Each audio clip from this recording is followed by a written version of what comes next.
Evening, everybody. Welcome to One Hub Racing. Hope you're enjoying your Friday evening. And to make it better here at One Hub, we have got three fascinating races for you tonight, starting with myself, Luke, and Liam, bringing you the Podium tier action. It is round 8 of season 15. Only two more races to go after tonight, and we are at the longest circuit on the F1 calendar, the Circuit de Spa-Francorchamps, for the Belgium Grand Prix. And Liam, it could well be a championship deciding race. Yeah, we've looked at the gaps, and basically if Nikki does not come second and Eva Hannon wins, Eva Hannon will claim the championship tonight. Yes, that is pretty much the simplest situation that happened. There is a slight chance if Nikki managed to finish third and got a fastest lap, he'd have a very, very, very slim chance of winning, but would need to win the last two races and for Eva Hannon to not score in any of those. But really, Nikki knows that to have any chance, realistic chance of winning the championship, he could do with a victory tonight. And he said himself in the driver's press conference, he's just hoping to win a race. He doesn't feel that with the 3 races to go and the gap at the top of the championship currently being 42 points, that it's realistic that he will be able to overcome that and take the championship. Yeah, I don't think the pressure is really on Nikki at the moment for the championship, because considering the gap is large enough, I imagine he's just going to focus on doing the best he can for the remainder of the season, rather than getting caught up in a title challenge. Yeah, definitely. He said he's just going for a win. It was Eva Hannon last week who took his 4th win of the season from pole position. That makes it sound as if it was a nice straightforward race for our championship leader. It was anything but. It was actually Catboy Key in the Haas who crossed the finish line first with Aaron just behind, but they both got penalties which dropped them down to 3rd and 5th place respectively. It was Eva Hannon who took the win and Nikki who took 2nd place. And Catboy Key admits that he feels he could have had his first win. He completely forgot to appeal the penalty that he received. Maybe that cost him a win. He was driver of the day though last time out with his 3rd place, and it was a fantastic performance from the Haas driver. Yeah, it was a great drive from Catboy Key last week to take home the victory on, penalties after the race it was, I believe, because unfortunately my Wi-Fi decided to die before I could really watch the race, unfortunately. Well, hopefully everything works fine for you tonight. Hopefully it works fine for me, because I'm fairly sure my mum and dad are currently streaming on some video service that I bought them for Christmas. So hopefully things stay nice and calm, because you wouldn't want to miss this race, especially because being Belgium, it is very, very possible that rain could play a part. The only non-rain affected race we've had in the podium tier so far was the first race at Bahrain, and we all knew that was going to be dry. France, there was a few drops of rain towards the end, but they didn't need to put on the intermediate or the wet tyres. But every qualifying or race session since then, at least one of them has had some wet weather, and I think a few of the drivers are getting a bit fed up of that now and just want a nice straightforward dry session. Yeah, I think Jess was one of those people who was admitting that she's a bit fed up of the wet weather we've been having recently, and that kind of hinders her performance. So hopefully for people like Jess, it will not rain this evening, and they have a good chance at putting on a good performance in a dry race. Yeah, they'll definitely be hoping that that is the case. If we just run through some of the championship order, then at the moment we said Eva Hannon at the top on 130 points, Nikki 42 points behind at the moment. It's a very close battle for 3rd position at the moment. Jonas Ulbricht on 72 points and Astronauty on 70. Riley, he's the top raced premium driver on 53 points, just ahead of TC, Dexter, Gazaman, Aaron and Kingan. They round out the top 10. The other race premium drivers, where they are, you've got Lee Hoffner down in 13th at the moment with 6 points. Alex Lilliart and Zach Jarvis both on 2.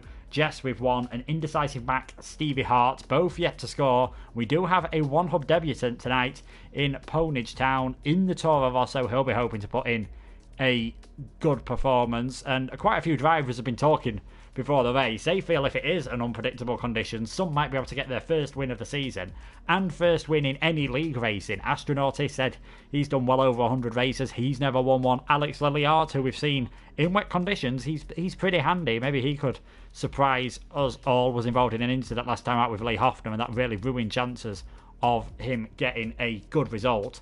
But Liam, Spa is definitely a track that can throw up a few surprises. Yeah, Spa's one of those tracks that is kind of notorious for its changeable weather conditions over the years. If you look back to 1998 and that, where it was chucking it down in monsoon conditions almost, and we saw how crazy that race was. So maybe something similar tonight, but I imagine not too many drivers will be hoping for that. Yeah, definitely. Most of them, as we said, will be hoping for nice dry conditions. If you're not sure how the format here works at One Hub, it will be the 18-minute qualifying session followed by a 50% race. So that'll be 22 laps around this circuit, just over 7 kilometres long. So getting down towards 4.5 miles, 19 corners, and some very famous ones as well. Eau Rouge, Blanchimont, the Lecombe chicane, you've got the Kemble Straight, the bus stop chicane, which I don't believe is as good as it was when it more resembled an actual bus stop before they changed things around at this circuit. And Eau Rouge especially, extremely tricky, even in these modern Formula 1 cars with all the downforce that they have. Oh yeah, definitely. It's one of the most challenging corners on the calendar, basically. It's a really unique corner with the fast, rapid uphill right-hander and then having to flick it left at the top of the hill with those barriers placed just ominously waiting there to collect anybody who makes the slightest mistake, like we've seen in real life with the likes of Kevin Magnussen going off there in 2016 after losing the back end going up the hill. Yeah, definitely. He had a huge crash where his headrest actually came detached, and obviously we do know this is a circuit that still has a tragic bite after the tragic accident involving Antoine Hubert and Juan Manuel Correa in the F2 last season. Blanchimont as well, that's a very tough corner. Max Verstappen really made his name in 2015, overtaking around the outside of there. And this is a circuit where you do have to compromise a bit on setup, Liam. The first and final sector's all about speed, but you need a very good setup car. Your car needs to be very stable, and you need that downforce for the middle sector. Yeah, completely agree with you. The setup here is almost about balance. You need to have that right amount of straight line speed that doesn't compromise you down these massive straights, but you also need to be quite comfortable through that tight and twisty middle sector, which has its own fair share of challenges. Yeah, definitely. Middle sector starting at Lecombe, then Pouhon, the double left-hander coming through Stavelot as you head up towards Blanchimont. If you run wide through there is a barrier at the corner of the track just waiting to claim you, and I have seen many drivers head into the wall there. We're just waiting for everyone to ready up, and while we'll do so, we'll go through a few more things that happened last week. We'll talk you through the penalties that were handed out last week by the stewards after the race. You may remember there was an incident involving Kingan and Zach, and that led to Zach retiring from the race. He has been deemed to be at fault from that, and as he retired, he has been given a qualifying ban. So I don't believe he's in the lobby at the moment, but the next time he is racing here, he will find himself with a qualifying ban. There was also an incident with Jess and indecisive Mark. Jess was given a 15-second penalty for that and got 1.5 points on her licence. And as always, there's always someone who readies up too early, and last week it was TC, and he got a 5-second penalty for that, and that dropped him 1 place behind Jonas Ulbricht. So he will be a bit gutted with that. That's cost Renault 2 points, cost himself 2 points, and Mercedes could also win the Constructors' Championship tonight. They are top at the moment on 200. Red Bull 66 points behind, Renault a further 5 points behind Red Bull, Alfa Romeo 4th on 91. So if Mercedes end the evening 88 points ahead of all the teams, they will take the Constructors' Championship as well. So it's very possible we could see either Hannon and Mercedes do the double here. Yeah, definitely. I think that'll be probably the ideal goal for both Mercedes drivers, but I think both of them will just be focusing on the race ahead rather than any possible titles that can be looming over their heads after this race. So, yeah, I think it's mostly about keeping a cool head and basically not focusing on anything on the achievements until you've earned them. Yeah, definitely just taking it one step at a time. They'll be getting ready for this session now. Do you think it'll be Eva Hannon who claims the victory tonight? He had a fantastic race in season 14 around here. Came from 15th on the grid to finish in 3rd position. It was Eisman, the eventual champion, who won here last year in Podium tier. And it was Aaron who got 2nd place. And we saw Aaron getting back to his best form last time out. Yeah, Aaron just, proving last week that he definitely still has the pace he showed last season, because he was utterly dominant at the start of season 4 until he had to leave due to personal reasons, and that just cruised through the rest of the season. But going back to what you said earlier, I think it's going to be most likely that Eva Hannon will take the win, but I do expect a challenge from the likes of Nikki, TC, Astronaut, and maybe even Jonas as well. Yeah, there'll be plenty of fast drivers around here. It could be a very close qualifying session, and I'm sure everyone will be hoping that it's dry. As we've said, rain has affected Podium tier a lot, and once again, perhaps unsurprising given the fact that it is Spa. I once drove past Spa on a school trip and it was absolutely chucking it down then. No surprise it is throwing it down once again here, so intermediate tyres are the order of the day. And with the next 2 races being Britain before the season finale in Brazil, it wouldn't be surprising if rain affects those 2 races as well. Now, the drivers will have to put a bit more downforce on to keep the car stable in these intermediate conditions, but could be very interesting if it turns out to be a dry race. Oh yeah, definitely. Apologies for that. I'm just trying to get the weather from one of our fellow commentators, Jess or Alex Lilly. Yeah, hopefully we'll be able to get what the weather predictions is. Jonas Ulbricht then, he's heading down past the old pit lane, not been used for a number of years now, coming up through Eau Rouge, and you can see there the car wants to get away from you. It is an extremely tricky corner to get right in the dry conditions, more so in the wet. The drivers were asked about how they feel about these weather conditions driving around here, and also asked about Eau Rouge specifically, whether they think it is a challenging corner, still given the extra downforce that modern Formula 1 cars have, and how they feel after they get everything right. They say that most of them did say, to be fair, that they enjoy the challenge, and a few drivers saying this is one of their favourite tracks. It's one that most of the drivers do enjoy. Yeah, definitely. Spa is one that just is a track on the calendar that presents a unique challenge to the drivers, considering its length and some of the corners as well. Eau Rouge is quite you don't see anything other corners like like Eau Rouge and Radion anywhere else on the F1 calendar, and especially corners like Huon as well.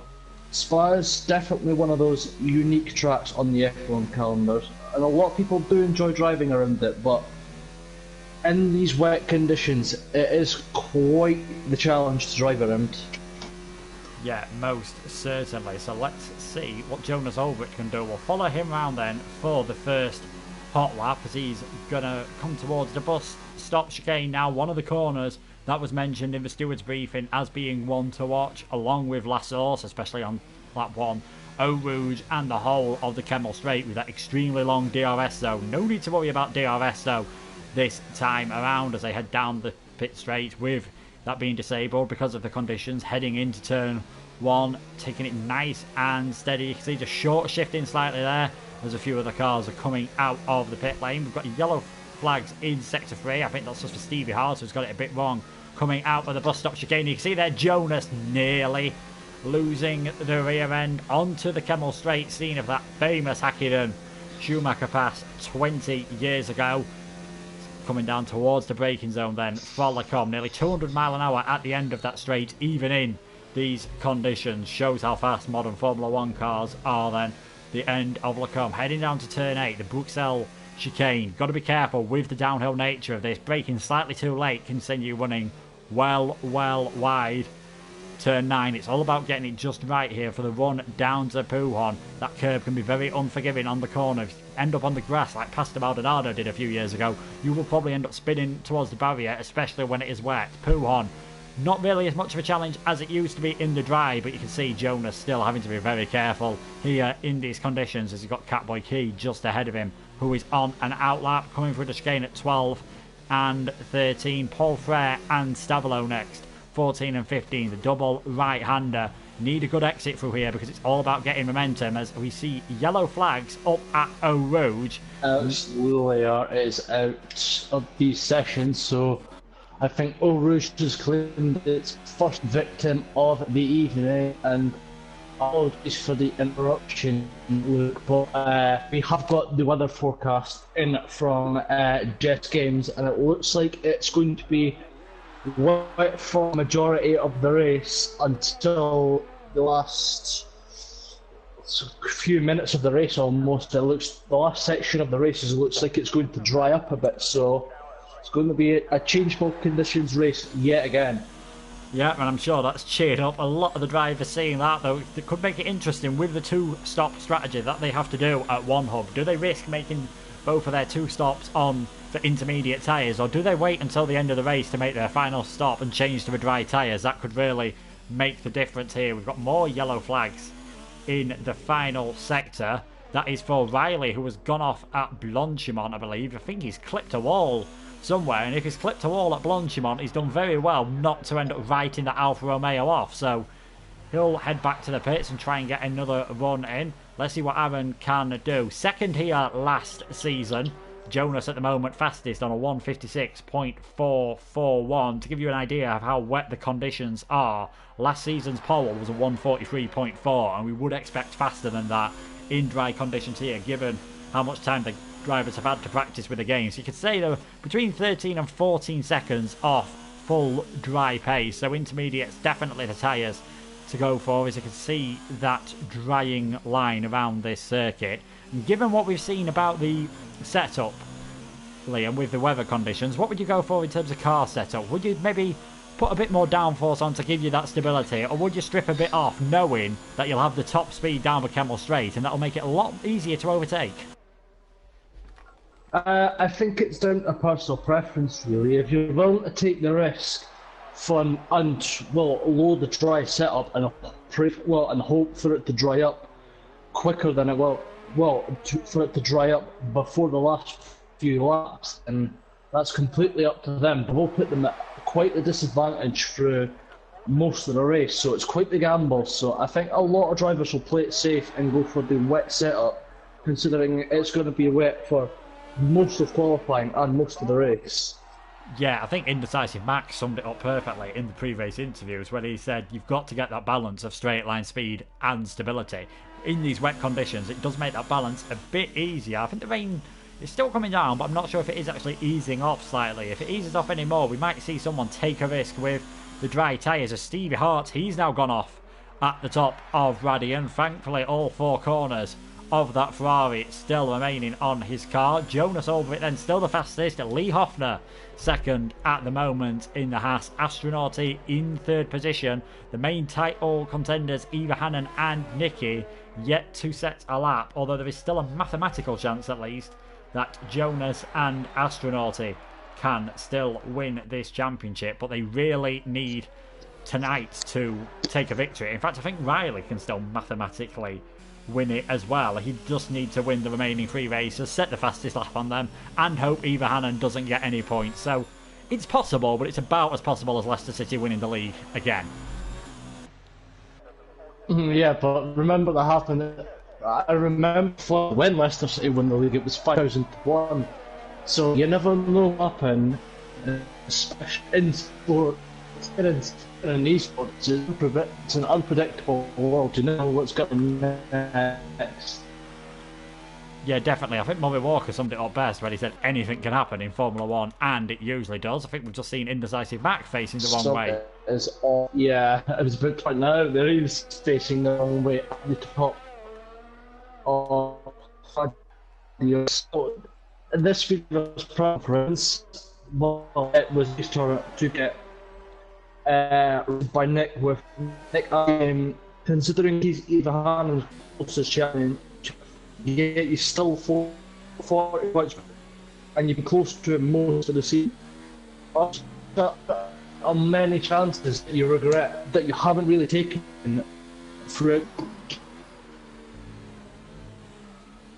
Sorry, Liam, we're just not quite catching that. You're not coming through clearly. You were saying about Nikki in the driver's press conference. Yeah. Yes, the next Satan's closest chance standing, and yet a massive 42 behind him. You've been close to him most of the race this season. The trying to take will cost you. Yeah, definitely. He said he's just aiming for a win at the moment this season, just to try and get that. He thinks if it was a full-time season, maybe have a bit more time to show the pace. He has had a few podiums so far this season, 3 second places, in fact, and he was also second on the circuit in France before penalties dropped him down into 4th position. So let's see what Riley can do then in the Alfa Romeo. He's had a few drivers of the day this season, more than anyone else. 3 times he's been the driver of the day, and he has definitely shown some good form. His best 3 results have come in the last 3 races of Indecisive Mac, now off at Blanchimont. This time he has done some damage to his car, and I think Riley's gone off at the top of Eau Rouge as well. Once again, he seems to be struggling in these conditions. They really seem to be finding it hard around those high-speed corners. They're hard enough in the dry, in the wet, extremely treacherous indeed, and I think it has stopped raining. I shall be able to confirm that for you in just a couple of minutes, Luke, as I'm now just back into the session because, same as last week, I'm having Wi-Fi, but it doesn't seem to be so bad, and yeah, I agree with you there. It certainly looks like it's starting. Yeah, so maybe things just drying out ever so slightly. Badgerman saying he's doing his rain dance. Well, maybe he needs to rain dance a bit harder, and if he could film it and put it all on Twitter for us to watch, that would be absolutely fantastic.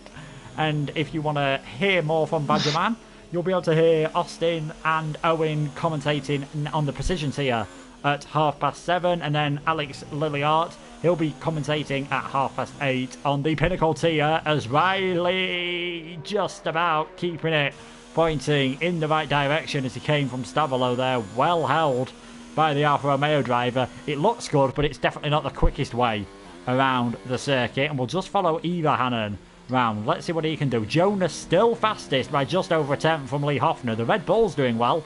Gaza and Rich 3rd and 5th with Astronauti in between them. Aaron in 6th. Ponage on his debut in 7th, but we still only had 12 drivers to set a time, as now TC puts his Renault up into 3rd place. So let's see what Eva Hannon do. Where can he put himself compared to everyone else? Pretty much used all of his ERS. I think Eva Hannon's invalidated because looking bright red, so I think he's going to have to go again. Oh, no. He's definitely going to... However, okay, unless that he's put all in anyway.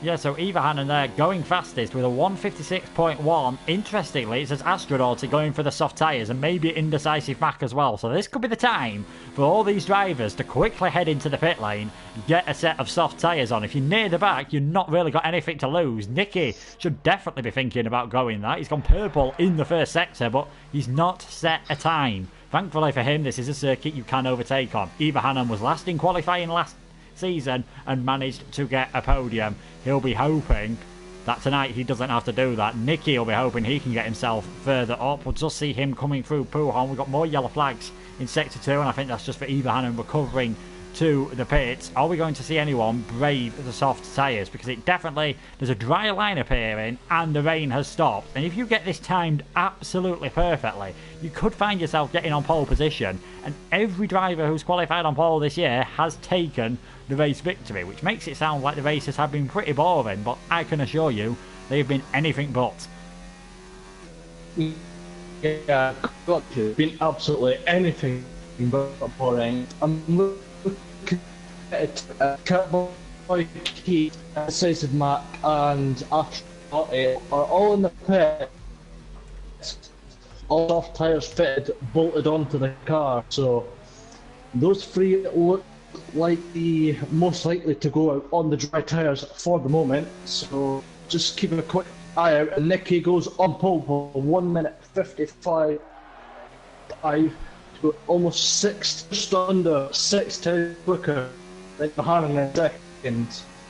Yeah, you can definitely see the track improving at the moment. Lee Hoffner's invalidated, so he'll be heading to the pits. 4th place for the Haas. That'd be a great qualifying for him after retiring last time out in Germany. He was involved in an incident with Alex, and then I think it was Astronauti later on in the race. They caught each other out on track in the tricky wet conditions. Are we going to see one of these cars brave it then out on circuit on dry tyres? We've got Rich coming back out on the intermediate, so he doesn't think it is worth it. One of the Ferraris, I think Stevie, could be the first man to go for this on the soft tyres. He says he kind of wished his biggest regret of the season is thinking that he'd score a point. If he's planned this right by going out on those dry tyres, he could well be in a fantastic place to score a lot more than 1 point. He could end up getting on pole position if he can keep it out of the wall on this outlap, because it is going to be extremely treacherous indeed. And you can just hear how hesitant he is coming up for Eau Rouge. As we now see who else is out on circuit. Truth, he's heading into the pits, 12th at the moment. Indecisive going out on the medium tyres. If this was you, Liam, would you go for mediums or the softs? Stage in quality, I'd say you'd have to go soft. It's probably your best bet. The soft will have the best grip possible out of any of them available. So yeah, I would say go soft.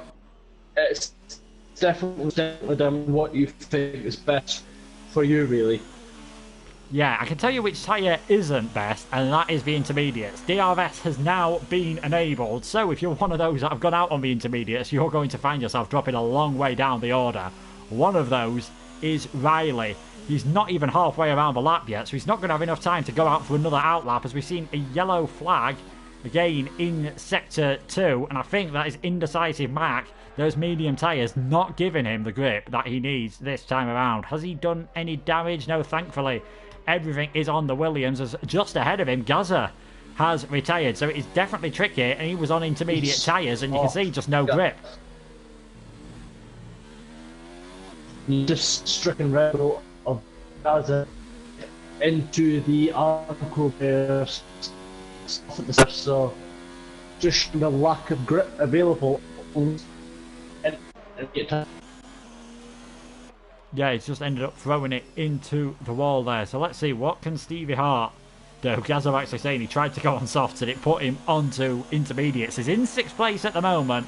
I'd be willing to bet quite a lot of money that he will not be 6th at the end of this session. Just over a minute's time as Stevie, just about, that was almost like what Sergio Perez did a few years ago, keeps it pointing in the right direction. Let's see what time he can set. I think it is going to be one of those sessions where if you're last man across the line, you're going to be the fastest. And you can see Steve is 2 seconds up on his personal best at the moment. Last person across the line could be either Hannon, looking at the way it's going, or Aaron. They are getting towards the middle, towards the end of this lap, so they might be one of the last drivers to make it. Jonas is ahead of them. It's Truth NRP behind. He's going to be pretty borderline as to whether he gets around in time. And I think TC, who is currently ahead of Stevie, he's left it too late. So he's going to find himself dropping down the order. Timing is oh so important around here. Nicky, he's also not going to have enough time to get out on these soft tyres. That could be crucial for the championship. Eva Hannon has made it in time. Aaron will do as well. And I think Truth, let's just have a look here. Let's see the clock run down. Is Truth going to get around in time or not? Because if he does, he could be in a fantastic slot to claim pole position. He's really pushing as Stevie has got it wrong coming out of the fine, coming towards Stavalo. Truth NRP didn't make the line. Looks like it's going to be the last one across the line this evening, so just keep an eye on him, as I do believe Eva Hannon is the driver in front here, so it looks like he's going to battle with, and we're seeing Ferrari for pole position, so as they're coming towards the end of the first sector, into the start of the middle sector now, so it'll be also crucial who gets the better run through this middle sector.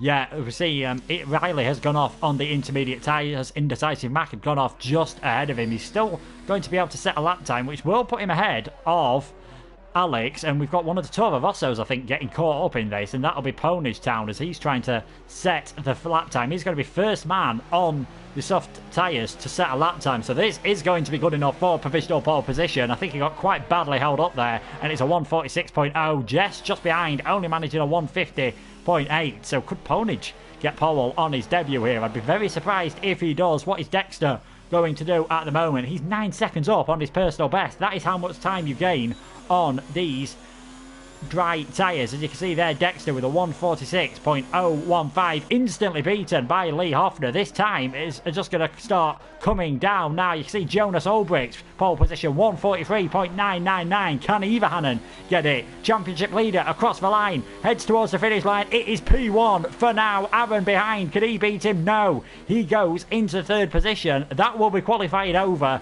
We said whoever's qualified on pole has won every race so far this season, and it is a 5th pole position for Eva Hannon. He is in a prime slot to get his first victory, his first championship victory, I should say, here at One Hub. You can see there, Jonas Ulbricht is in second. Aaron, his best qualifying of the season, third. Astronauti fourth. So things looking good for Mercedes in the Constructors' Championship as well. A Danish third row with Lee Hoffner fifth. Dexter in sixth. They'll be looking for some good results. Ponage Town on his debut is seventh. Catboy Key continuing his good form from last week in eighth. King and ninth. Jess in the top 10 with that time is in 10th. You can see Nikki and TC, the two Reynolds, getting caught out, running out of time, 11th and 12th. Gaza 13th, Rich 14th, then Truth, Stevie Hart, Indecisive Mac, Alex Lilliar and Riley didn't set a time in this session. We've seen Riley come from the back quite often. Will he be able to do the same again this time around? I apologise for Liam's issues. I know he's been having a few issues with his microphone. He is having internet problems, so hopefully he'll be able to rejoin us. And obviously, the top 10 do normally have to start on the tyres that they set their fastest time in qualifying. But it would be a bit cruel to make them start on slicks in conditions like this. You can see raining hard there. And it's going to be very interesting how this race pans out. I'm sure the qualifying strategy that a few drivers were hoping for didn't work. They were asked in the pre-race interviews as to whether they thought they might be able to manage some slipstreaming, especially down the Kemmel Straight. It is flat out all the way from La Source at turn 1 all the way through to Lecombe, the chicane at 5, 6 and 7. But all the drivers obviously too busy just trying to get their own times done, not thinking about the team game at the moment. This could be a very interesting race. We know it is forecast to rain for at least the first 20 minutes of this race, and it will dry up at some point. Whether it will dry up early enough that the drivers have to end up on slick tyres, we'll have to see. But we could end up with a similar situation to that qualifying session. So let's have a look for the formation lap that will be coming around very shortly. We're just waiting for the drivers to ready up and get all their strategies ready.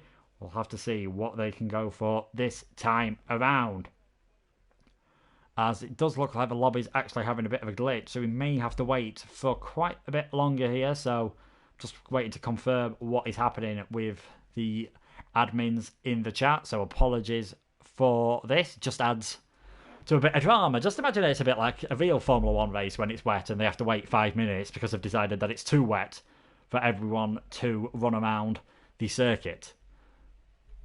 And a reminder then that if Eva Hannon wins the championship from pole position tonight, that will guarantee him, firstly, a nice shiny One Hub Season 15 Drivers' Championship trophy. Secondly, a £20 PSN voucher. And finally, and probably one of the biggest prizes that you will see many leagues offer, courtesy of our sponsors, Next Level Racing, he will get his choice of a wheel stand light or a wheel stand racer. And if you want to get yourself rigged up with some kit, you can check out the description below. So we are still waiting here to find out what exactly is going to happen with this lobby at the moment. I'm imagining we are going to have to restart at the moment, or TC is going to have to leave. We'll have to see what is going to happen at the moment. So quick reminder, you say Eva Hannon there on pole. He's got Jonas alongside him. Jonas has had a huge amount of one-hub podiums, 13. That's tied with Gaza for the most podiums on the grid, but only one victory so far this season. His best result was a second in Singapore in them torrential wet conditions. Will he be able to do a similar thing tonight? Aaron got second here last season in the Ferrari. He's only ever had one win at one hub, and he's starting to show that he's back to his best form when he was second out on track last time around. Could we see another Haas fly their way up the field? We saw last week it was Catboy Key who finished first on track, but penalties dropped him to third position. Will he be able to do the same this time around? Jess just confirming kindly there for us that it is definitely a lobby glitch. So hopefully it will either rectify itself or we will be starting with another lobby shortly. So apologies for this once again. We're going to have 19 runners here tonight at this race. Zach missing, but he will still have to serve his qualifying ban next time around. Could be a chance with Jess in 10th position. Maybe we'll see her get her first 10th place, her first top 10 finish, I should say, of the season. At the moment, as we can see there, host migration. So I think we are definitely getting to another session at the moment. So, as I was saying, Racing Point at the moment, bottom of the championship with 3 points. Jess yet to finish in the top 10, but she did have 1 point for a fastest lap. Alex with their only top 10 finish of the season in 9th place. And they were asked in the team press conference, Jamie, the head of teams, was asked about the performance of Racing Point because across all the tiers so far, Racing Point only have 50 points in all tiers. So even if you combined all of Racing Point's performances across Podium, Precision and Pinnacle, that would only be good enough at the moment for 6th in the Podium Championship. So they've really struggled, and I said that there's been a lot of changes in Pinnacle. Precision haven't met their expectations, and definitely Podium have struggled. Hopefully we will be able to get back to normal soon. Just waiting for a lobby invite, and then we'll be back underway with 22 laps of one hub action live from the Belgian Grand Prix.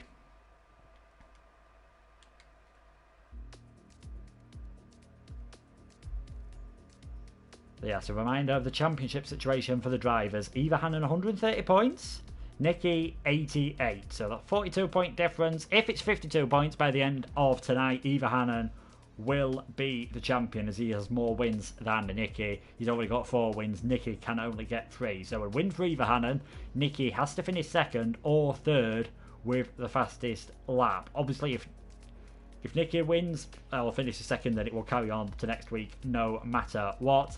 If Eva Hannon doesn't finish, then Nikki needs to finish 4th or 5th with a fastest lap. And in these wet conditions, it wouldn't surprise me if there are a few big names who end up going missing this time around. We saw in Singapore there were a lot of shock retirements in that race. Eva Hannon and Nikki both failed to finish in Singapore. We saw Aaron, he didn't finish there. There was plenty of retirements. In fact, I think everyone who finished, we only had 13 finishers there in Singapore. It's been our lowest race for number of finishers.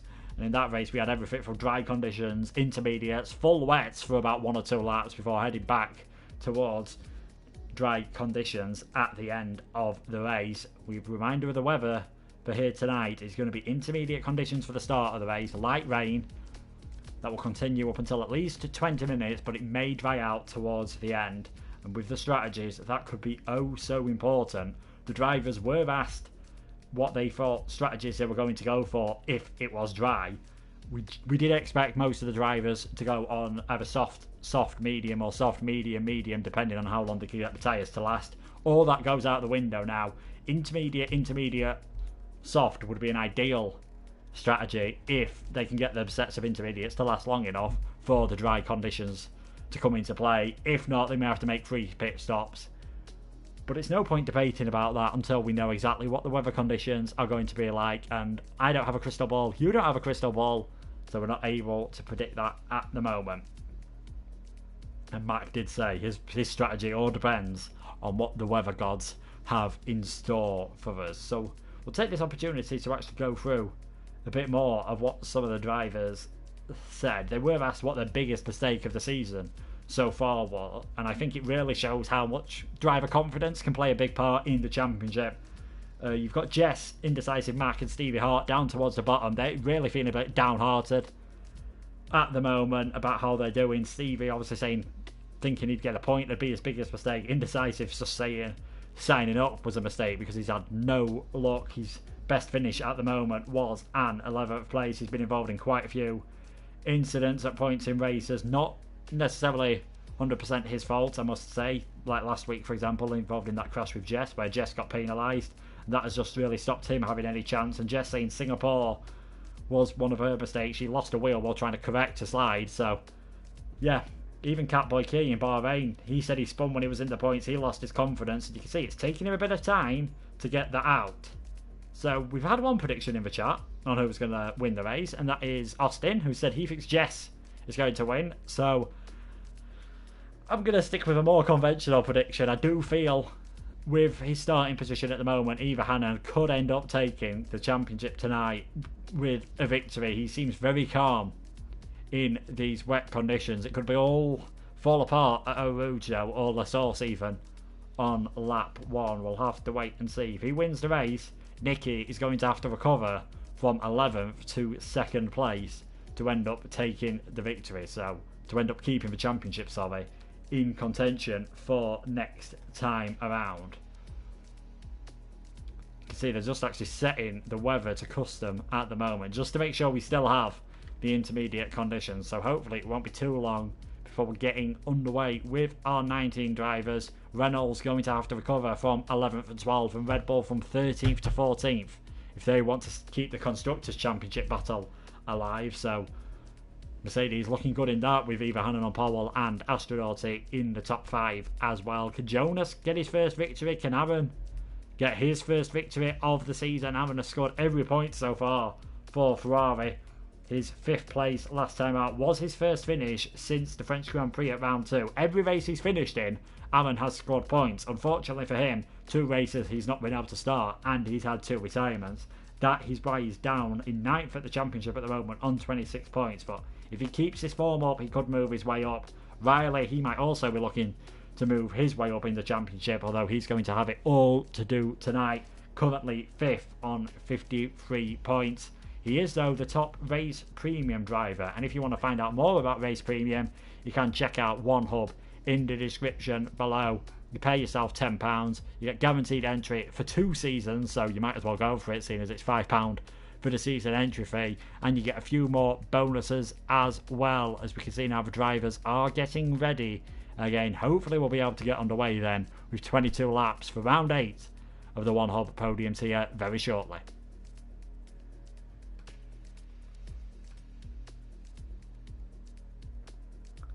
And I think I've pretty much commentators cursed the lobby there, as everyone seems to unready themselves. As I said, they were getting ready, but now we're getting back together. All the drivers hopefully getting ready. Unfortunately, it doesn't look like Liam is going to be able to join us, so you're going to have to cope with my dulcet tones for the next 35, 40, probably 45 minutes, given the wet conditions. So we'll have to see what is going to happen. I'm sure Alex Lilliard will be hoping that it gets finished up pretty quickly. He can't afford any more troubles. He's meant to be commentating in just over 1 hour, so hopefully things will get finished up. Hopefully he'll have a longer participation though in this race than he had in that qualifying session. Obviously retiring early on, getting caught out at Eau Rouge, and we saw that happen to a few drivers in qualifying. If there's no retirements there in the race and no safety cars, I will be very surprised indeed.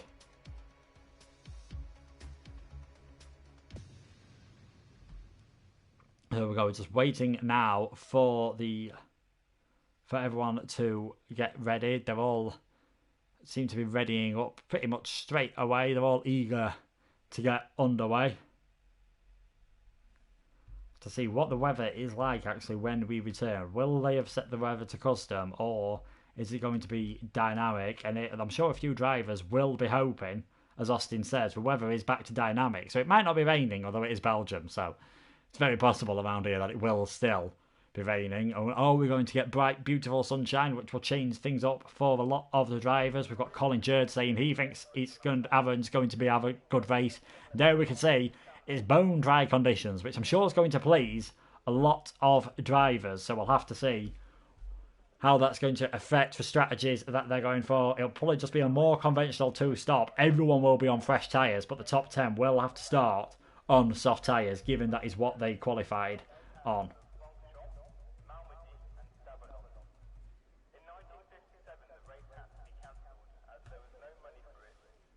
So we've got Belgium Grand Prix from Spa-Francorchamps. Spa, one of 3 tracks to have hosted the Belgian Grand Prix. First ran it in 1950.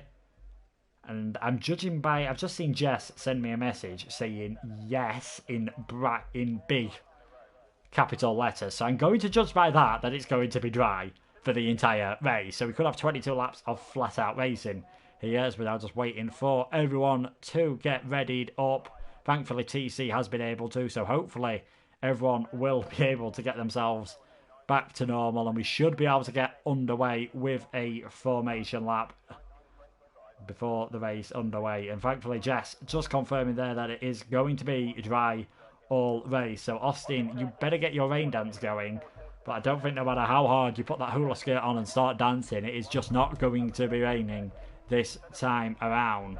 As we get there, the tyres that everyone is on, most of the field on the soft tyres. We knew that's what the top 10 would be on. Both Reynolds going for the mediums, as well as Indecisive Mac and Alex Lilliard. We are, obviously, with a compulsory two-stop, we're expecting soft, medium, or soft, medium for those starting on the soft tyres.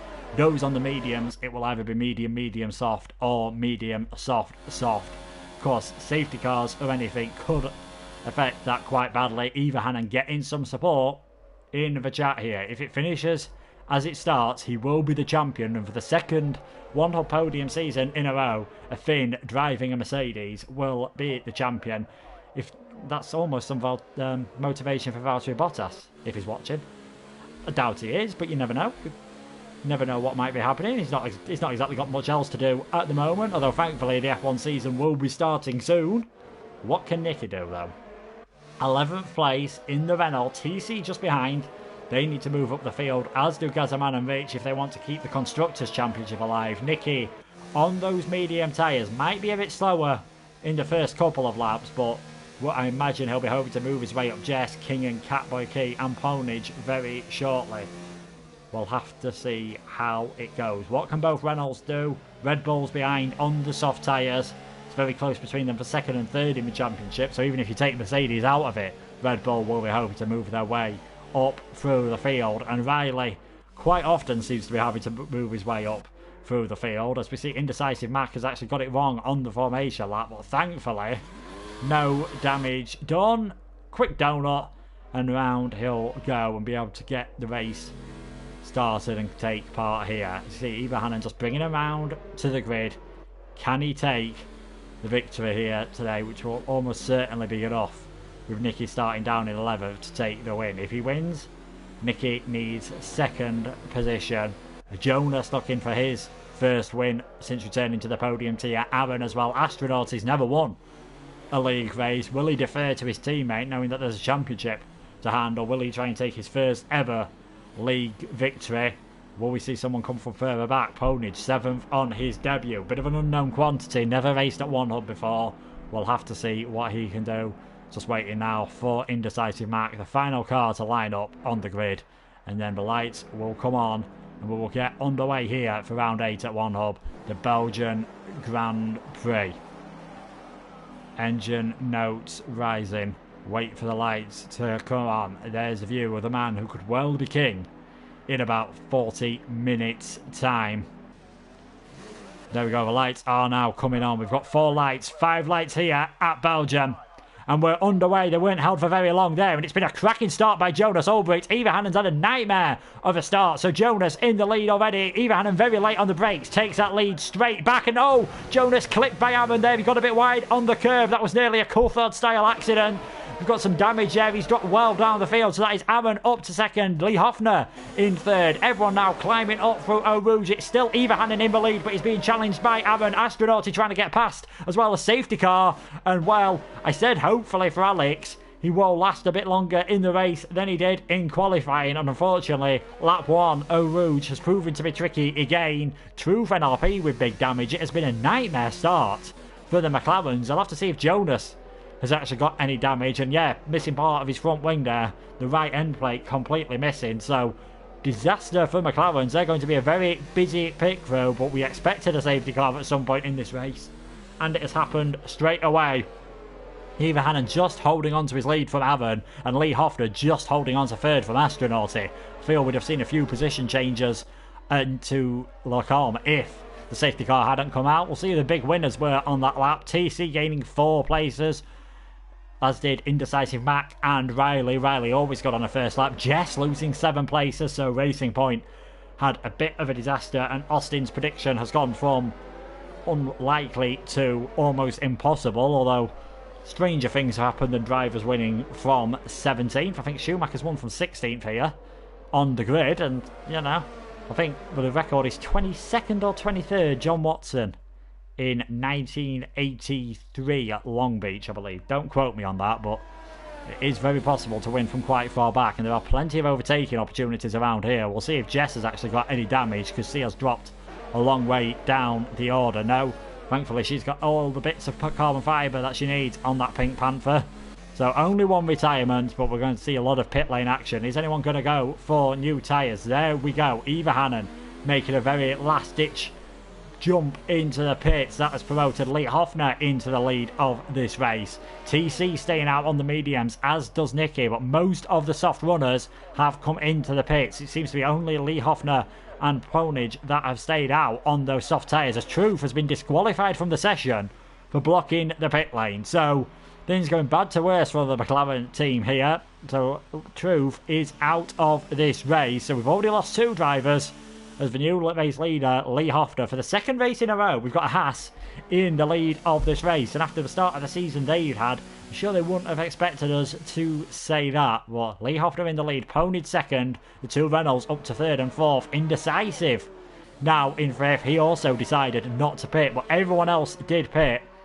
There has been some gains in the pit stops as well. Then Aaron's actually lost out quite severely compared to a few cars. Apparently, according to this, it was Jonas crashed into the pit lane and then NRP couldn't get in, which if that's the case, that's just my McLaren team shooting themselves in the foot there. But Jonas, he's come out in 11th, still.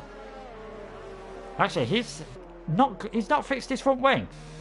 His front wing's still got damage, so I'm not quite sure why you wouldn't have fixed that. Maybe just to try and maintain track position, as he would have been last place if he'd have fixed it, but he stayed in 11th. Aaron's dropped back behind quite a few cars. He was right on the back of Eberhan, and Dexter's probably in a net 2nd place now. Catboy Key 8th. Over also a net 3rd. Astronauty still in 9th. So things going very interestingly indeed. We'll see the pit stop situation. Yeah, we can see it's only the top 5 that are yet to pit. So for all these guys that have pitted, it is now a more conventional one-stop strategy for these drivers. So soft to medium would have been what they'd have gone for. We can see it'll probably be mediums to soft. Those that started on the softs can go medium to medium as well. Gaza and Kingan, they will have to change onto the medium tyres when they stop, because you do have to use both two types of dry compound tyres, but it is very unlikely we'll see the hards being used around here. So we'll have at least another lap, I imagine, of safety car action. And if I was the driver of that Mercedes, I'd keep the key in the ignition, because it wouldn't be surprising me if he's needed again. Safety cars do quite often breed more safety cars. Thankfully, it won't be like the charity race. He's not going to be needed for the monsoon weather conditions. But he's definitely could be a busy man, as Riley is off the circuit. There's been a bit of position swapping taking place underneath the safety car, which obviously is not allowed. So We'll have to see if that's all evened itself out, which I think it has once again. Rich coming into the pits. He'll be ditching those medium tyres. Will he go for the hards and try to get to the end of the race? Stay on board with the Red Bull, and indeed he is. He's putting the hard tyres on, so I think he's going to try and get towards the end. Made his debut for Red Bull last time out, scoring 1 point in 10th place. Those hards aren't the ideal race tyre, I don't think, so that is his second compulsory pit stop, so he's now free to do whatever strategy it likes, and what he does like to do, it seems, is try to stretch those hards right until the end. We'll have to see how that works out for him, and if he can keep pace with those ahead once the safety car comes in. But we are on lap 3 here of the Belgian Grand Prix with the safety car out, and it is Lee Hoffner, Ponage Town and TC, your top 3 at the moment.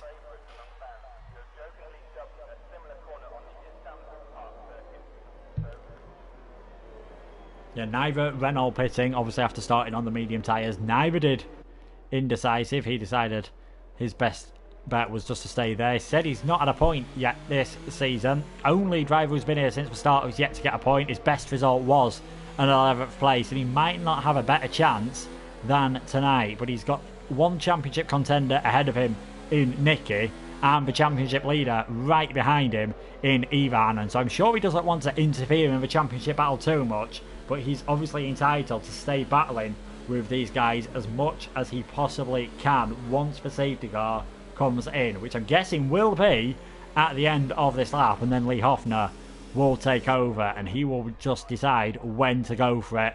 And after what happened last week in the Pinnacle tier, I'm not sure if you were aware, was it Pinnacle or was it, I think no, actually sorry, it was Precision tier last week, where the green flag came out early and Dane Starr just floored it past about 5 drivers to take the lead of the race. He didn't get penalised for that, but the drivers have been reminded that you are not to overtake before you cross the start finish line. Even if the game says it is a green flag, doing so will get you quite a hefty penalty. So they've all been warned about that. But when will Lee Hoffner put the hammer down? Can't overtake the safety car, and sure Ponage will want to be right on the back of him. These two will be hoping to get away on those soft tyres, with everyone behind them being on the mediums. And obviously Gaza and Kingan, they're also on the softs. They'll be able to make their way up through the field, and Rich will just be hoping he can keep things clean. And Stevie getting a 5-second penalty for a severe collision with Jess. That will probably get removed in the stewards. Lee Hoffner going for it now. Then we're back to green flag racing here at the Belgian Grand Prix. Is there going to be any position changes coming out of the chicane or heading towards turn 1? It's been a textbook restart for Lee Hoffner as Stevie Hart, he's having to head into the pits with front wing damage from that collision with Jess. So Lee Hoffner still in the lead, Ponage second, TC third with his teammate not too far behind in fourth. They all seem fairly spaced out at the moment. Closest cars, we've got Gazaman all over the back of Jonas. Jonas with that front wing damage, he's going to find it very difficult on his first lap to keep the Red Bull behind him, as we see Astronauty just getting out of the way of Catboy Key there, who went off the circuit. You can see the McLaren and the Red Bull side by side in the background as well, down the Kemmel straight. No DRS until 2 laps after the safety car comes in, of course. Gaza tries to hold that position there. Jonas having to go off the circuit, and Gaza has actually, I think Gaza nearly spun round then. He's recovered it though. He is down to 14th place. Jonas holding on to that. Aaron managing to get ahead of Catboy Key as well. So Lee Hoffner still ahead. As you saw there, Dexter trying to get past Ivahanen at the moment. Indecisive has already dropped off the back of Nicky, and Ivahanen's not really been able to get past Indecisive either. As you can see there, he's actually trying around the outside. Nearly did he make contact with the Williams there. He's really being held up at the moment. Indecisive, I'm sure, is just trying to run his own race and not get in the way, but he's making for some great action here. He's allowed the front 5 drivers to just streak away. This is exactly what the 2 Renaults and the Haas and the Toro Rosso needed to happen. And no DRS, so they can't just streak past on the straight. Is Ivahanen going to be able to get a run before we get to Blanchimont? Let's see here. Indecisive covering it off quite late. Ivahanen's finding this hard. Astronaut has got ahead as Riley's gone down the field. I'm not sure if he got balked slightly there either. And Ivahanen's round, championship leader off the circuit. Catboy Key doing very well to avoid him. He's going to drop right down to 15th position. Indecisive still holding on to that 5th place. Not quite sure what happened there, but Riley and Ivahanen both ended up dropping down the order. So it's now Astronauty in 6th place. The front 4, 5 seconds ahead of this battle. Kingan and Jonas Ulbricht battling for 9th and 10th place as well. Got more yellow flags in sector 1 as TC's out. TC has lost it at the top of Eau Rouge. Is that going to be another safety car? We'll have to wait and see. TC out of the race at the moment. Now Astronauta can go for it. Is it now he's in the green flag zone? So that's really blown any chance of the constructors for the Renault team. Astronauta doesn't need DRS. Down the inside into Lacombe. He takes that 4th position as Aaron gets past Jonas Ulbricht as well for 7th position. See, Indecisive now finding it hard to keep that position. Dexter's got past him, as has Aaron. So once one car gets past, it's quite often that you lose that momentum and the whole field can sometimes just streak through. As Ivahanen, what can he do now? Championship leader, 14th position. Managed to finish on the podium for 15th here last year. He's going to have to do something similar this time around if he wants to win the championship. Nicky now in 3rd place. There was no safety car for the TC crash, thankfully. So we are down to just 16 runners already. We're only on lap 5 of this race. You see the front 3 are now 7 seconds ahead of those behind. As Riley, he's trying to fight his way up through the field as well, getting past Kingan. So Riley 9th, Kingan 10th. My yellow flag, Jonas out. Not quite so. Just saw the end of that incident. Jonas has gone straight into the back of someone. I'm not sure whether that was Indecisive Mac who's caught him out or another car, but safety car out yet again. I'll just quickly rewind the stream and try and see what happened there, because I looked away for 2 seconds. I looked back and all of a sudden there's a McLaren with a wheel missing. So yeah, this time the front 2 do pit of Lee Hoffner and Ponish Town. We're seeing quite a few others come in for their pit stops as well. Nicky has stayed out, as has Indecisive Mac. That is very interesting indeed that those drivers have decided to stay out on circuit this time around. And in fact, yeah, I said in qualifying, Stavolo can catch you out. Jonas, with no end plate on his front wing, has just ran wide and got it wrong. So I apologise to Indecisive Mac for suggesting that he may have been involved in that incident. It was completely 100% Jonas's fault. He is the 4th retirement of this race. We're down to just 15 runners, and now it is Nicky leading this race. We'll get the pit stops up so you can see Nicky and Indecisive Mac have to pit twice more. Aaron, Lee Hoffner and Ponage have to pit once more. Rich and Astronauti and all the others down from Astronauti do not have to pit again. So Rich, on those hard tyres, will he think about coming in again? Maybe putting the mediums on, because they should get you towards the end by the time this safety car comes in. The Stevie in for his 3rd pit stop. It's been a bit of a nightmare for him in the Ferrari, but his teammate enjoying 2nd place at the moment. Exactly what Ivahanen needed though, this safety car period. Closes the field back up again, closes them front 3 up towards the back of the field, because Lee Hoffner, Ponage and Nicky had really escaped. And you can see what being able to get away has done for them, because Lee Hoffner has come out in 4th place still, so still gained a lot throughout that safety car period. You've got Aaron in 2nd, where he finished last year's Belgian Grand Prix and where he finished on track last time out in Hockenheim. An Indecisive Mac in 3rd position. Kept it on the circuit so far, yet to pit, so you will expect him to drop down the order, but he could well get his 1st points of the season, and it could well be a race where everyone who finishes manages to get a point. Jess also didn't pit during that 2nd safety car period. She made a pit stop earlier, and that has got herself up into the points for sole remaining racing point. Is in 7th place after her teammate retired early on. We saw Truth NRP get disqualified for blocking the pit lane. TC losing it at Eau Rouge. Jonas losing it at Stavolo. 4 retirements, 15 runners left, and we're only on lap 6. We said even in the dry this Belgian Grand Prix can be exciting, and that is definitely proving to be the case here. It's pretty much anyone's guess at the moment who is going to take the victory here at round 8 in the podium tier.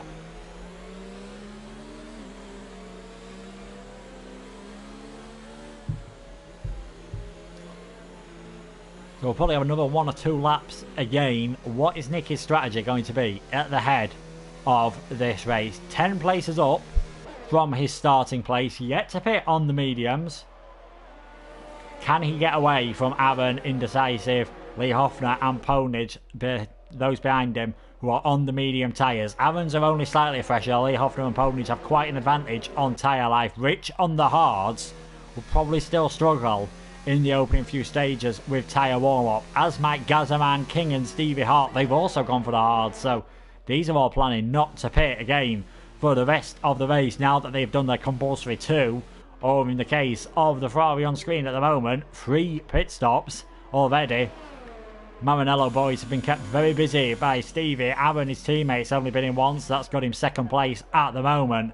Both times on the start of the race and after the first safety car restart, Aaron has looked very racy on the run down towards Eau Rouge and Radion and along the Kemmel Straight. First time around he was balked by the safety car. Second time around he just had to lift off slightly to avoid an incident, I think, with Astronauti and a few of the others that were stuck behind Indecisive Mac. This time he's only got one car ahead of him. Can he take the lead of this race on the restart? We know he's a fast driver. We expected him to be challenging perhaps even for the championship this season. It's definitely not worked out like that, but he's got points in every race he's finished. 2 fifth place has been his best result so far. Fantastic opportunity for the Scuderia to get their first podium and possibly first victory of the season.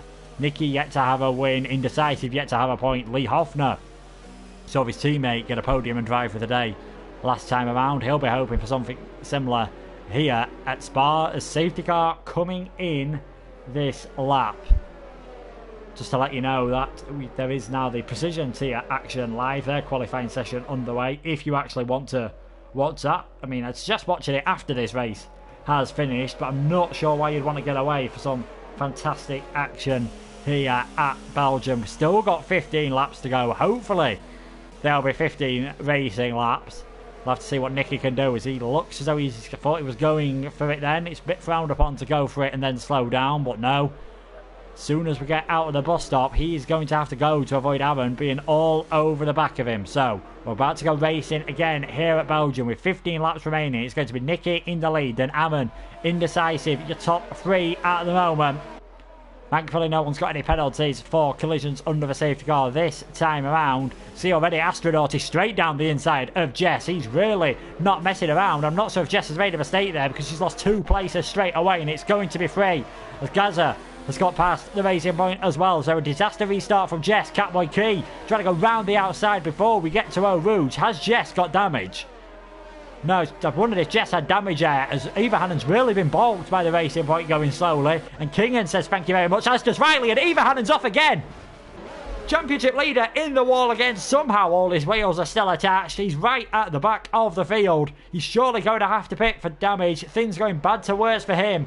Out in front though, it's still Nicky, Aaron, Indecisive, Lee Hoffner in 4th, all over the back. Jess has dropped quite a few places from the restart. Rich in 6th, trying to hold on those hard tyres for as long as possible. No virtual safety car or full safety car from Eva Hannon. He's just heading round. He'll be hoping to get back to the pits, get a new front wing on, get a new set of medium tyres on, and hope there's another safety car to have any chance of getting points here. I think Kingan's got a 5-second penalty for corner cutting. That must have been for an overtake on Riley, who's trying to fight back on those fresh medium tyres. The hards won't be up to temperature at this moment in the race. We'll take a few more laps before they come into their own. You can see Kingan struggling a bit on grip out of the corners. Out in front though, it's still Nicky in the lead of this race. Aaron just under a second behind. DRS will be enabled at the end of the next lap if we get there without any incident. Lee Hoffner right on the back of Indecisive Mac then. He's going to have to go round the outside of the bus stop. He's later on the brakes on the Haas, and that was a fantastic move from him. He gets up into 3rd place. Astronauti getting past Rich as well, taking advantage of the extra grip on those medium tyres. And now Dexter looks to make his way past the Red Bull. Both Red Bulls making their way into the points after starting in 13th and 14th. And Nicky, of course, started 11th, finding himself leading the race with a man on pole position down in 15th. 14 laps to go. It's going to be very hard to see how Eva Hannon can get anything from this race unless we see another safety car, as Riley has managed to get past Kingham coming out of La Source, and Kingan's just going to have to hold back and nearly ends up becoming another victim of the wall at Eau Rouge. As we can see now, Ponish Town has got past Indecisive Mac, so that puts the Williams down into 5th, both getting past in the early stages of that lap. And Astronauti trying to make his way up through the field. Eva Hannon's struggle probably means the Constructors' Championship will carry on to the next race, as well as Mercedes needed to outscore Red Bull by 22 points and outscore Renault by 17 points as well.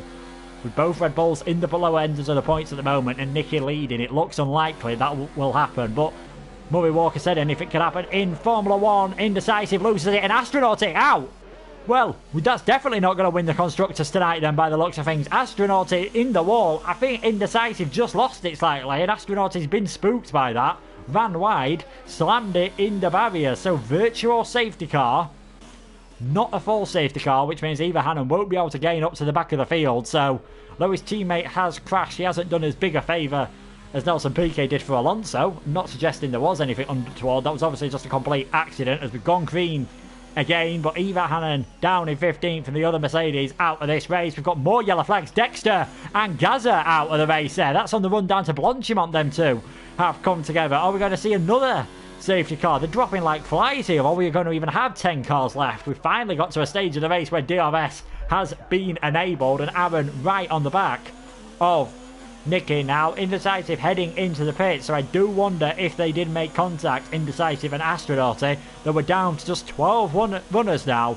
All Eva Hannon has to do is stay on track and he could pick up a couple of points here. Nicky getting a better exit out of Eau Rouge and Radion than the Ferrari, who's not been able to take advantage. There's quite big gaps in the field now due to all these safety cars and incidents that we have had. So we've got one Red Bull out, one Renault out, one Mercedes out. So all the teams that have got a chance of winning the Constructors' Championship struggling. And Alfa Romeo of Dexter, seen both McLarens out of this race and a Racing Point are only on lap 10 as Catboy Key goes very deep into Lacombe, trying to defend from Kingan, who will have had DRS. Is that going to give Kingan a chance down into Bruxelles at turn 8? Not this time behind, he's just not this time around, he's just a bit too far behind. Rich in 5th, it's gone pretty well for him on these hard tyres, I must say at the moment. Sticking on the hards and that first safety car period seems to be going very well indeed for him. He's in 5th place, running his own race, staying out of the chaos, and I think that's going to be all important at the moment. If you're not around any other car, they can't crash into you, and you can't crash into them, as we've seen a few incidents involving multiple drivers. Eva Hannon seems to have had a bit of bad luck. 2 times he's found himself facing the wrong way, but thankfully for him, he's still in the race. That's more than Dexter, Gaza, Astronaut, Jonas, TC, Alex, Truth can say. I know I keep repeating it, but 7 retirements in the first 10 laps is quite amazing as Nicky into the pits for his first pit stop. Nicky in Indecisive Mac facing the wrong way. He'll be able to recover with just front wing damage, so he'll have to come back again. So any chances of his first point seem to have extinguished as well. So Nicky, first pit stop, soft tyres going on. He'll have to pit again for a set of softs before the end of the race.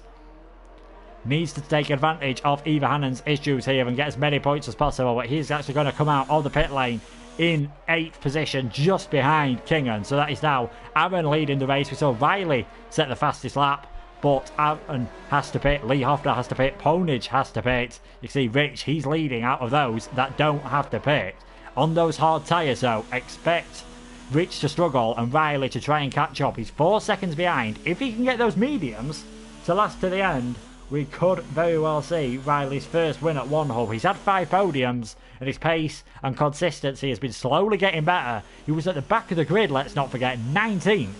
He qualified. He's in 5th place. 3 drivers ahead of him have to pit. If he keeps those mediums in good conditions, he could do 19th to 1st, which would be an absolutely fantastic performance.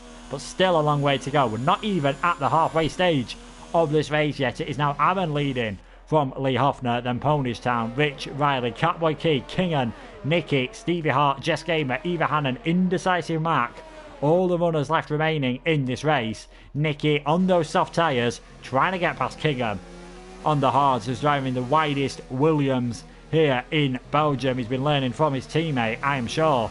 Indecisive doing a fantastic defensive job after the first safety car period, but Kingan there just running slightly wide. That is going to give Nicky all the invitation he needs to get down the inside before we get to Blanchimont. And there we go, the Renault up into 7th, needs to make fantastic pace on those soft tyres to change the gap to the leader. 17 seconds behind Aaron, who does have to make another pit stop as well. 10 seconds behind Rich, who doesn't have to pit. It's going to be a big challenge for the Renault driver to get towards the podium places, but just needs to maximise his points, knowing that Eva Hannon is down in 11th at the moment. 18 seconds off the points as Nicky nearly loses it coming out of La Source. Kingan not able to take advantage. A reminder though, Eva Hannon can still get a point even if you finish at 11th. If you get the fastest point outside the top 10, you do get a point, and if you get one for inside the top 10, just like real Formula 1, and Eva Hannon would be on for that 1 point at the moment. Riley, he'd be getting the bonus for those out of the top 10. So all is not lost for Eva Hannon at the moment. It's just about recovering and being clever. Nikki said in the driver's press conference, Eva Hannon is very consistent, doesn't seem to make too many mistakes, and is usually patient while overtaking cars. Unfortunately for him tonight, he seems to have found himself getting caught up in a lot of incidents, so I think it could be a very busy evening for the stewards tomorrow night. That is when the stewards' inquiry is opening on a Saturday. They could find themselves with a lot of incidents to undergo after a very interesting first half of the race here in Belgium.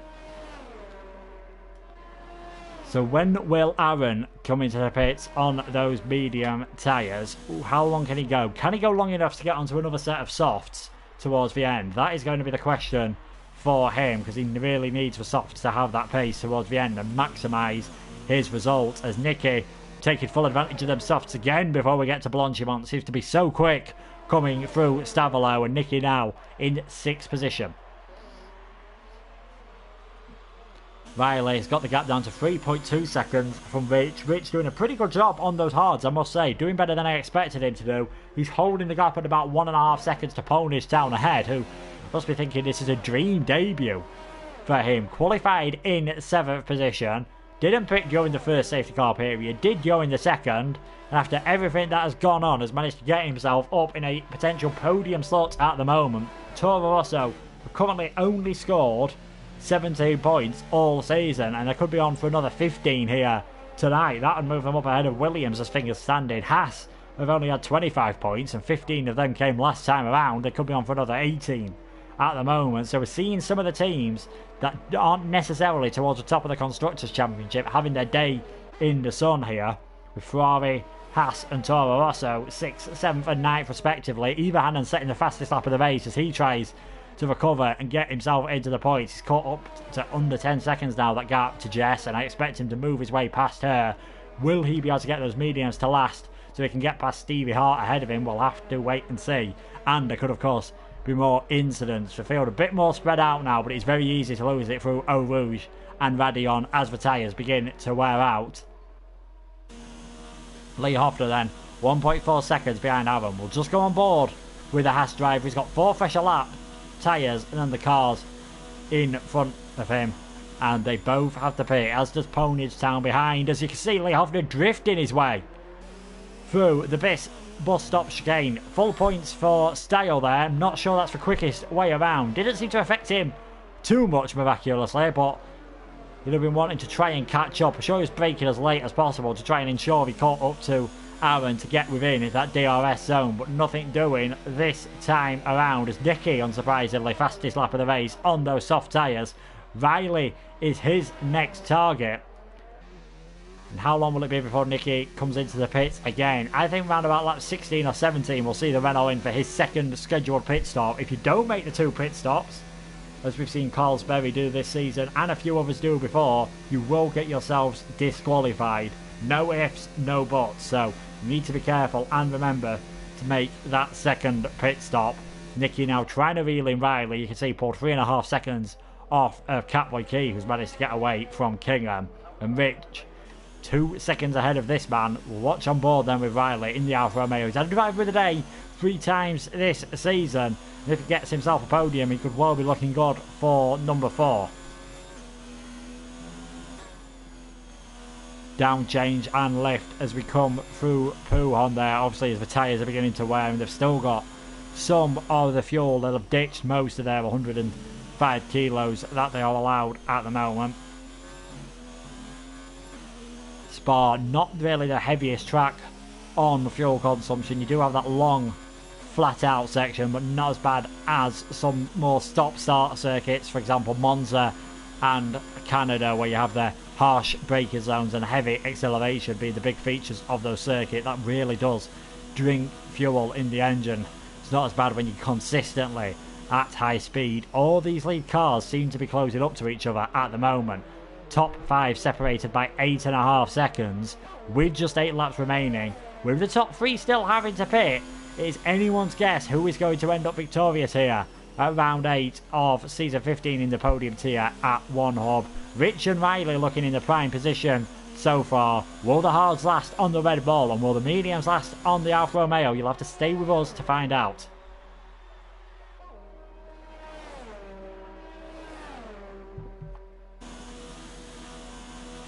You see how much Nicky is gaining at the moment on those soft tyres, doing an incredible job. Catboy Key getting a penalty for multiple warnings in the 7th. He's still looking good for another great point score to round off after that 3rd place last time around. So Haas really showing a bit more form. They've struggled in the early part of the season. We knew Lee Hoffner was a quick driver, and we knew Catboy was a quick driver, and they're finally starting to show that form more and more. Lee Hoffner just staying around a second behind at the moment on Aaron, so if he closes up within a second they'll get DRS, but I don't think it'll be too long before we see that Ferrari diving in to make his final stop of the race, and of course the Haas and the Toro Rosso have to do so as well. So will they think about the undercut, pitting a lap earlier, using the freshness of those soft tyres to gain a position here? Lee Hoffner's definitely close enough for that to be effective, so it wouldn't surprise me if Aaron doesn't come in this lap, if we see the Haas dive into the pits and make his second and final scheduled stop. Let's see here. Is Aaron going to stay out? No, he's not. So Aaron comes into the pits. Race leader in then. He'll be putting the soft tyres on, expecting to come out ahead of Kingan. It's not the longest pit lane here, so that is now Lee Hoffner in the lead of this race. Ponage in second. Rich promoted up to 3rd, though he's got Riley keeping him very close company now. The Alfa Romeo really closing that gap down. Nicky in 5th. Indeed, Aaron is going to come out, I think, just behind Catboy Key. It's going to be very close between the Ferrari and the second Haas. And in fact, a tighter pit lane exit might just give the Ferrari the advantage. But no, Catboy Key's got the momentum. So Aaron coming out in 7th place. Doesn't have to pit again. Can he make his way past Catboy Key and maybe past a few other drivers taking advantage of the fresh soft tyres? He has got DRS down the Kemmel Straight then, so we'll see. Is the Haas going to go defensive? I think knows it's not really a battle worth fighting at this stage in the race, and Aaron makes his way up into 6th position. Riley has now closed right underneath Rich. He's within that all-important second. Is he going to find himself getting held up though? Riley currently 7 seconds off Lee Hoffner. Rich doing a great job on those hards. He does not have to pit again. Neither does Riley, of course, or Aaron now, who in a net 3rd place at the moment, looking good for his first podium of the season. This could be a very fascinating battle for the win in the final stages. 3 different drivers on 3 different types of tyres. It just depends, can Aaron close that gap? 10 seconds in 6 laps is extremely difficult, but on by far the better tyres. In the early stages, it wouldn't surprise me if he does knock 2.5 seconds a lap off, especially on such a long lap as we have here at Spa. Just whether he's able to keep the softs in a good enough condition, as Riley now right on the back of Rich. Surely he's going to be trying to make the move for the lead sooner rather than later. Lee Hoffner takes to the pit lane from Ponage Town, takes the lead of this race. We've got a yellow flag in sector 2, and that is Stevie, who's lost it slightly. Stevie manages to keep it going though. That promotes Ivahanen up into 9th, of course, now that Jess has pitted. So looks like 3 points might be heading the way of Ivahanen if he thinks if it's worth pitting again and going for the fastest lap. Because now that I've said it, yeah, Nicky's got the fastest lap, of course, and Nicky in again for another set of soft tyres and has come out ahead of Kingan. So Nicky in 7th place at the moment as Riley down the inside of Rich into Lacombe. That is 2nd place for the Alfa Romeo driver. Purple in the 1st sector. He is really flying. He sniffs a first victory. Aaron's pushing so hard he's got himself a penalty. Lee Hoffner's coming right behind the Ferrari driver, so we could see some penalty switcheroos towards the end of the race. Catboy Key not too far back in 6th either on those medium tyres. Nicky, can he gain the 9 seconds in 6 laps to make his way up? I'm sure after qualifying in 11th he'll have taken 6th place, but after knowing that Ivahanen's been off circuit twice, had to make 3 pit stops, I'm sure he'd have been hoping to gain a bit more points on him, but he'll still be happy that as it stands, the championship looks almost certain to be going on to the next round at Britain in a week's time. Now that Rich is behind Riley, can he take advantage of DRS down into La Source or along the Kemmel Straight? It's going to be a bit tough, but the mediums will be wearing those hards. Won't be looking too good towards the end of the race either, so whoever's managed the tyres best might have a chance here. As I say that, Riley's gone very deep into the chicane there at the bus stop. That gives Rich DRS. He's not going to be close enough into La Source. Ponish Town still not pitted on those medium tyres. I hope he's remembered, given that this is his debut here at One Hub, that he has to make 2 compulsory pit stops. He has only made the 1 stop at the moment. I hope he hasn't forgot that, because that would be an absolute nightmare. He's still on for some good points, but I think needs to pit shortly to have a chance of possibly beating Nicky and Kingan. But 7th place wouldn't be too bad. Riley using the grip of those tyres. He got a much better exit out of Eau Rouge. Rich still a second behind. Still got DRS on the straight, but really needs to keep within that second to have any chance, you feel, of getting the victory. I'll quickly check what the penalty situation looks like for the top 5. Ponish Town, we've just seen get his first penalty. Riley on 2 warnings at the moment. Rich also on 2 warnings. Aaron has 1 penalty at the moment. Lee Hofner has kept it clean. So Lee Hofner looking good for a podium, given the fact that he's all over the back of Aaron at the moment. Aaron's really pushing those soft tyres. He wants to catch up to Rich and finish on the podium out on track. If Riley or Rich make a mistake and get themselves their first 3-second penalty, that could really decide the fate of this race at the moment. We've had no more retirements since just after the safety car with all that chaos. And as I say that, Indecisive Mac loses it at Blanchimont. He's been into the barrier, judging by the bit of carbon fibre that is at Blanchimont. But thankfully for the Grove team, not too much more damage done. Might be worth him heading into the pits to see if he can get the fastest lap for outside the top 10. That's what it looks like Jess is trying to do to secure her 2nd point of the season. And if we look at the fastest lap charts at the moment, she is on for that with a 1:49.9. And Nikki on for the fastest lap for those inside the top 10. And Stevie Hart as well. He said he just wanted to get a point this season. If he keeps it facing the right direction, he will do that. Eva Hannon's not going to be able to move his way up any further as Nicky sets the fastest lap again as he tries to close up to the back of Catboy Key. Ponish Town has gone on another lap, and the longer he goes, the more I think he doesn't realise he has to make another compulsory pit stop. We've got more yellow flags here coming at sector 1, I believe that is, and I think that's Indecisive Mac who's just lost it coming out the pit lane. He's about to be lapped by his teammate. So, sure, after running on the podium early on, Mac was hoping he could maybe score some points, but things have not really gone to plan. And again, he's got damage on both parts of his front wing, so that's going to be another pit stop, and I don't think he's got any fresh tyres on him at the moment. Battle for 4th and 5th, the closest battle out on circuit at the moment. Aaron 4th will drop behind Lee Hofner on penalties.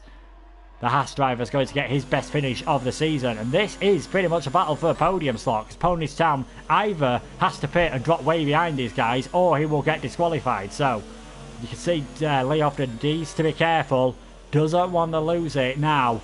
Catboy Key 6th place of a Haas team, going to get the best results of the season so far. Out ahead of them though, Riley right on the back of Ponish Town for 1st and 2nd. These are on the same age of tyres. Ponish needs to pit to avoid getting disqualified. Riley trying to get his first ever win at One Hub. He wants to do it out on circuit though. And Aaron holding off Lee Hofner this time around into the bus stop chicane. In fact, I think Lee Hofner nearly went into the back of Aaron there. I'm not quite sure if they touched. We'll have to see if there's any damage on the Haas car, but they looked very close to touching. Thankfully, there is no damage if they did touch. They've just about got away with that. Moving to the leaders though, 3 laps to go. It's Ponish Town, Riley, Rich, Aaron, Lee Hofner, your top 5 at the moment. Riley having DRS down the Kemmel Straight at the moment. Is Ponish Town going to feel the need to defend? You can see him just moving over to the right hand side. He's going to force Aaron the long way round. He's going to force Riley the wrong way round, and not able to do it this time around. And Aaron holding off from Lee Hofner as well. Was one Haas tries to overtake, another one could well find himself getting overtaken here. It's Nicky with the soft tyres, with the extra grip, up into 6th position. So as it stands at the moment, with that fastest lap, that is going to be 5 more points for the Renault, getting 9 points compared to Eva Hannon, who would only get 4 at the moment, and that would make the gap 37 points going into the final 2 races. Still very difficult, but I'm sure after qualifying, Nikki would have taken that. Riley still within half a second at the moment of Ponies Town. Rich in 3rd position, Aaron 4th. Lee Hoffner's actually dropped a long way back now from Aaron. I hope he realises Aaron's got a penalty, because he could still find himself getting that, what will be a 3rd place, because Ponage still has to pit, or will find himself getting penalised. And because it is his first race, I'm fairly sure he doesn't realise that he has to do that additional pit stop.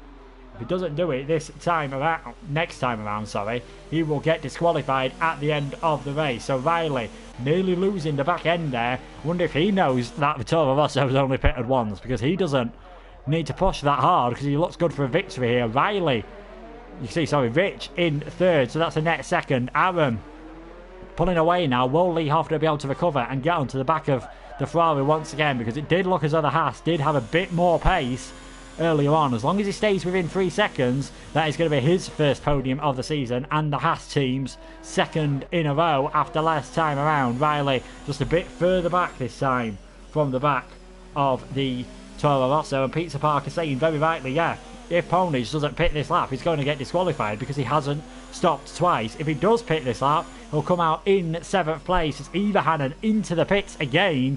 I can only imagine that is for the soft tyres, to try and set the fastest lap of the race and deny Nicky a point. It's just whether he's got enough time to pit and come out ahead of Stevie Hart.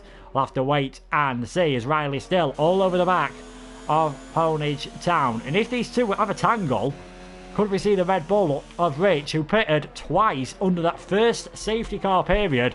Those hard tyres are beginning to look a bit second best now, and Aaron catching up to them. But Rich could still claim a podium here, and that'd be by far his best result. It'd be Red Bull, well, it'd be out of Gaza and Rich, as it'd be their first podium. Chris with 4 podiums before he left the league, so we'll have to wait and see how things go for them. Eva Hannon did come out just ahead of Stevie Hart, so didn't lose any places in the pit stops, so that's worked out perfectly for Eva Hannon. Needs to set the fastest lap of the race to try and take that extra point away from Nicky. Who knows, at the end of the season that 2-point swing could be crucial.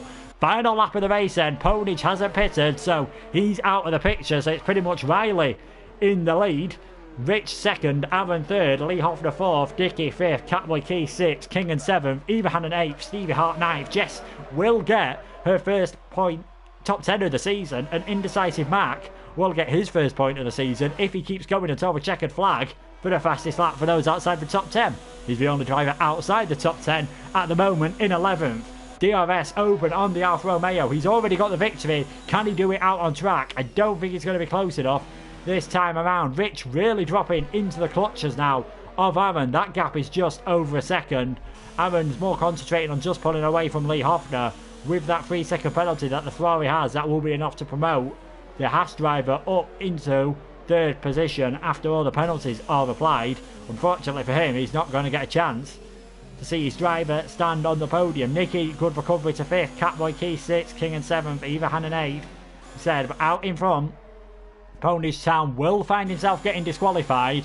Does Riley know about that? Because if he did, I feel he'd be taking it a lot easier and not worrying about trying to get past the Toro Rosso, because this could all go horrifically wrong into the bus stop chicane, which is going to be his only chance to get ahead on the circuit. He's got a better exit coming from Stavolo. He's going to be right on the back of the Toro Rosso heading into Blanchimont. Is the Alfa Romeo going to go for it? He's going to claim his first one-hub victory if he can just negotiate the bus stop chicane safely this time around. He's too far back to go for a move. It's going to be Ponage Town. Still a great job to come across the line first in your first one-hub race, but he's only done 1 pit stop. He will get disqualified, and it will be Riley gets the win anyway on penalties. Rich 2nd, so Ponage drops down to 3rd. Lee Hoffner 4th, it's showing there, so he will get his first podium of the season. Great job from him. Nicky setting another fastest lap towards the line. He'll end up with 5th place. Catboy Key showing his good form and improvement since last time around, 6th position. So it's been a very good performance from the Haas team here with a 3rd and a 6th position. Kingham will come across the line in 7th. Bit of a quiet race from him in the Williams, but coming home to claim a few points. Let's have a look what sort of times Ivahanen is going for here. Pretty much on a time trial on the Mercedes driver. Nicky has the fastest lap at the moment, so this lap from Ivahanen could determine whether he is 37 points ahead going into the next race or 39 points, as Riley absolutely delighted with his first ever victory at One Hub. P19 to P1, as we see here. Can Ivahanen take the fastest lap on the finish line? He does so. That means he's now 39 points ahead of Nicky. Great recovery to claim what will be 8th place at the end. Stevie Hart will get his first points of the season in 10th. Jess Gamer will be... Well, Stevie Hart will be promoted to 9th, sorry. Jess Gamer will be 10th. Indecisive Mac 11th. That'll get him his first point of the season. But a fantastic race from Riley. He started 19th position after having issues in qualifying.